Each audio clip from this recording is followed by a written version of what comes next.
दिल्लीमध्ये मुसळधार पाऊस होत असल्यामुळे पूर परिस्थिती निर्माण झाली आणि दिल्लीमध्ये जुनं राजेंद्र नगर या भागात काही ठिकाणी पाणी साचलं। हा परिसर यूपीएससी परीक्षेच्या कोचिंग सेंटरसाठी ओळखला जातो। इथे शेकडो यूपीएससीची शिकवणी देणारे वर्ग आहेत। त्यापैकीच एका आयएस कोचिंग सेंटरच्या तळघरामध्ये पाणी शिरल्यामुळे यूपीएससीचे काही विद्यार्थी तिथे अडकले होते। यातल्या 3 विद्यार्थ्यांचा बुडून मृत्यू झालाय।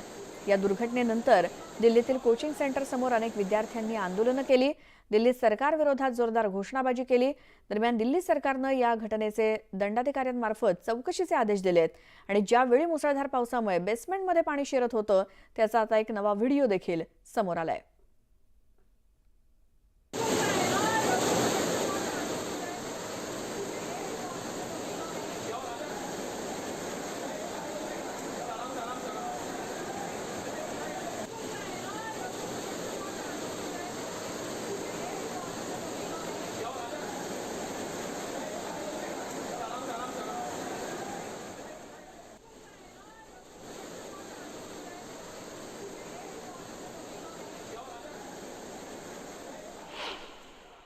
इस तरह की घटनाएं जब होती हैं, मतलब किसी वजह से किसी की जान चली जाए, बिना किसी कारण की जान चली जाए किसी की, मतलब बदइंतजामी से, और एक जान की कीमत तो वो जानता है जो माँ बाप जिस बच्चे को पैदा करते हैं, पालते पोसते हैं, बड़ा करते हैं, तो उसकी पीड़ा तो वही जानते हैं। अब जो सिस्टम की जिम्मेदारी है वो सिस्टम को अपनी जिम्मेदारी को लेना चाहिए।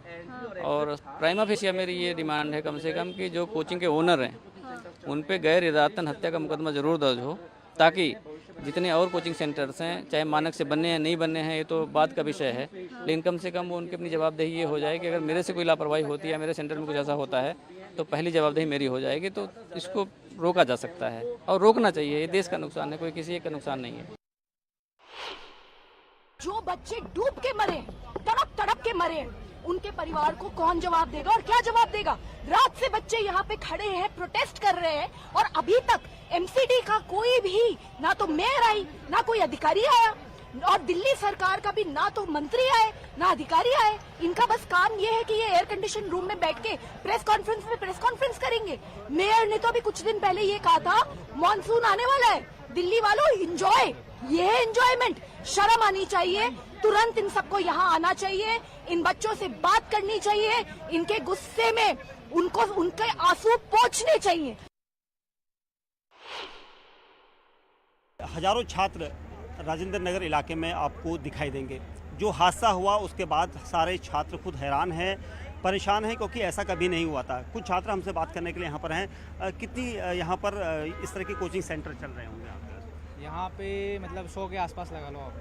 कोचिंग सेंटर्स है, छोटे मोटे मिला के, बड़े छोटे सारे मिला के। और लाइब्रेरीज कितनी चलती हैं यहाँ पर? लाइब्रेरीज तो उससे ज़्यादा है, प्राइवेट लाइब्रेरीज है। हर बिल्डिंग के नीचे एक लाइब्रेरी है, तो लाइब्रेरी भी 100+ है और सारी लाइब्रेरीज बेसमेंट में ही है।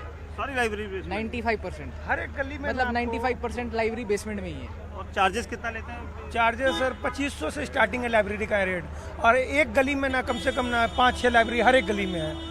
अब 2500, 3000, 3500 तक का चार्जेस है लाइब्रेरी के, और 50 सीट रहेंगे उसके अंदर, एक सिंगल गेट रहता है। कमरे भी हैं कोचिंग या बिल्डिंग ही है यहाँ पर? नहीं, मतलब कि इधर मेन बिल्डिंग इधर ही हो गई, और जो ऊपर नीचे स्टूडेंट रहते हैं, नीचे लाइब्रेरी है।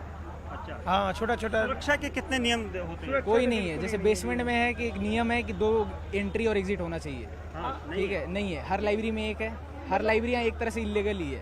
अच्छा, हाँ, और कभी भी अगर किसी लाइब्रेरी में दिक्कत है, जैसे आज इसमें आई, तो किसी में कोई ये नहीं है, सुविधा नहीं है, ना फायर का, ना ये पानी घुस गया, किसी चीज़ का नहीं है। और ये होता ही रहता है। ये अभी मुखर्जी नगर में हुआ था, वहाँ सारे लाइब्रेरी बंद करा दी बेसमेंट में।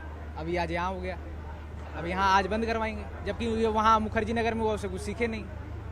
कभी शॉर्ट सर्किट की वजह से लाइब्रेरी में आग लग जाता है, कोई कुछ नहीं रखा हुआ है, ना फायर एक्सटिंग्विशर रखा हुआ है। हल्का सा बारिश होता है तो बाथरूम का पानी रिसने लगता है लाइब्रेरी में, तो लेकिन यहाँ पर थोड़ा ज़्यादा जमा हो जाता है, इसीलिए इसमें यहाँ पर एक्सीडेंट हो गया। बड़े कोचिंग सेंटर हैं, मोटी फीस लेते हैं, उसके बाद भी सुविधाएं नहीं। ये मतलब कि आपको सर बता रहा हूँ, ये राव आईएएस यहाँ का सबसे महंगा इंस्टीट्यूट है। 1,80,000 रुपये इनका 1 साल का कोर्स का रेट है। आप बताइए, कोई फैसिलिटी नहीं, कोई सिक्योरिटी, कुछ भी नहीं। सभी स्टूडेंट जो यूपीएससी की तैयारी कर रहे हैं इनका यही कहना है कि पूरी जो गलती है वो सुरक्षा को लेकर है, क्योंकि सुरक्षा के कोई मानक इन बेसमेंट में नहीं होते हैं, क्योंकि कोचिंग सेंटर एक नहीं बल्कि 100 से ज़्यादा कोचिंग सेंटर इस इलाके में चल रहे हैं और उनमें हज़ारों लाखों बच्चे जो हैं वो रोज़ाना यहाँ पर आते हैं ताकि अपने एग्ज़ाम्स अपने फ्यूचर को बनाएं। लेकिन जिस तरह के हालात थे उसके बाद यहाँ पर अब जो छात्र हैं उनमें आक्रोश है। कैमरामैन विशाल के साथ दीपक बिस्ट, न्यूज 18 इंडिया, दिल्ली। आणि आता थेट जाऊयात नवी दिल्लीतून आमचे प्रतिनिधी प्रशांत लीला रामदास आपल्यासोबत जोडले गेलेत. प्रशांत, आता आंदोलनं होत आहेत या घटनेनंतर, त्याचसोबत आता याच कोचिंग सेंटरच्या हे जे काही अंडरग्राऊंड त्यांची त्या इमारती आहेत किंवा त्यांची लायब्ररी असतील काय असतील त्याच्यावरतीच आता प्रश्नचिन्ह उपस्थित होत आहेत. घोषणाबाजी केली जाते सरकार विरोधात सुद्धा, या कोचिंग सेंटरच्या विरोधात सुद्धा. आताची परिस्थिती काय आहे या सगळ्या मुद्द्यावरून नवी दिल्लीतली? खास करून ओल्ड राजेंद्र नगर हे जुनं राजेंद्र नगर आहे आणि या भागामध्ये मोठ्या संख्येनं देशभरातील कोचिंग सेंटर, यूपीएससीच्या संदर्भातले कोचिंग सेंटर आहेत. 100 पेक्षा जास्त कोचिंग सेंटर या संपूर्ण ओल्ड राजेंद्र नगर परिसरामध्ये आहे. त्यामुळे मोठ्या संख्येनं विद्यार्थी इथेच राहत असतात. जी घटना घडलेली आहे त्यामध्ये 3 विद्यार्थ्यांचा दुर्दैवी मृत्यू झाला आहे. पण त्यामुळे या संपूर्ण परिसरात असलेले जे विद्यार्थी आहे यूपीएससी त्यांनीही या संदर्भात जोरदार विरोध प्रदर्शन सुरू केलं आहे आणि याचमुळे कायदा आणि सुव्यवस्थेची परिस्थिती बिघडू नये यासाठी मोठ्या संख्येनं पोलीस बळ देखील इथे तैनात करण्यात आहे. आणि सोबतच क्राईम ब्रँच जी आहे दिल्ली क्राईम ब्रँचच्या वतीनं या संपूर्ण घटनेची चौकशी देखील सुरू करण्यात आली आहे. आणि विद्यार्थ्यांचा आरोप आहे की ज्या पद्धतीनं पैसे घेतात त्या धर्तीवरती सुविधा दिल्या जात नाही आणि त्यामुळे अशा घटना घडतात. यापूर्वी अशी जी घटना मुखर्जी नगर परिसरात घडली होती त्यावेळेस एका विद्यार्थ्याला असं म्हणता येईल की विद्यार्थ्याला विजेचा शॉक लागून त्याचा मृत्यू झाला होता. त्यानंतर आता ही एक मोठी घटना घडली आहे. स्टुडिओ. बिलकुल प्रशांत, या सगळ्या माहितीसाठी धन्यवाद.